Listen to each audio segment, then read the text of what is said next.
नमस्कार, मैं हूं आपके साथ कविता राणा। भारत के नंबर 1 दुश्मन और मुंबई हमलों का गुनहगार दाऊद इब्राहिम एक बार फिर सुर्खियों में है और इस बार सुर्खियों में आने का कारण सरकार की एक गलती है। गलती यह है कि पाकिस्तान अपनी ही बनाई जाल में खुद ही फंस गया है। बात दरअसल ये है कि एफएटीएफ की बैठक होने वाली है और उससे पहले पाकिस्तान अपने रिकॉर्ड को ठीक कर रहा है और इसलिए पाकिस्तान 2 दिन पहले 88 आतंकियों को प्रतिबंधित सूची में डाला, जिसमें एक नाम दाऊद इब्राहिम का भी है। फिर क्या था, भारत के वांटेड अपराधी को लेकर पाकिस्तान अपने ही झूठ में पकड़ा गया और जब इसकी आलोचना शुरू हुई तो पाक सरकार ने महज 5 घंटे के अंदर अंदर दाऊद इब्राहिम का नाम प्रतिबंधित सूची से हटा दिया। उसी के बाद दाऊद के नाम को लेकर काफी चर्चा है, तो हमने ये सोचा कि आज हम भी दाऊद के बारे में कुछ खबर बताएं। जी हाँ, खबर है कि जब दाऊद की तूती बोलती थी तो बॉम्बे पर दाऊद का राज था और बॉलीवुड दाऊद के दरवाजे पर सलामी ठोका करता था। इस बीच दाऊद की कई मशहूर अभिनेत्रियों के साथ अफेयर के चर्चे भी उड़े। उनमें से जो पहला नाम था वो थी मंदाकिनी। जी हाँ, लेकिन क्या आप ये जानते हैं कि मंदाकिनी के सिवा कई और बॉलीवुड हीरोइनों के साथ दाऊद के संबंध रहे? तो आज हम आपको अपनी इस स्टोरी में यही बताने वाले हैं। जी हाँ, दाऊद इब्राहिम जब भारत में था तो वो मुंबई पर राज करता था और उस वक्त उसके सामने कोई नहीं था। उसी वक्त उसका नाम कई अभिनेत्रियों के साथ जुड़ा और उनमें से एक अभिनेत्री है अनीता अय्यूब।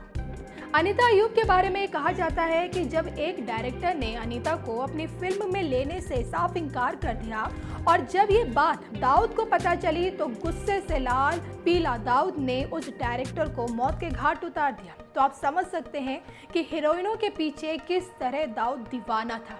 और इसके साथ ही साथ मंदाकिनी के साथ भी डॉन के अफेयर के चर्चे रहे हैं। कहा तो ये भी जाता है कि मंदाकिनी की एक फिल्म आई थी, राम तेरी गंगा मैली। इस फिल्म में मंदाकिनी के अपोजिट थे राजीव कपूर और जो राज कपूर के बेटे थे और राज कपूर ने इस फिल्म में मंदाकिनी से काफी बोल्ड सीन कराए थे और जब ये फिल्म बॉक्स ऑफिस पर आई तो तहलका मच गया।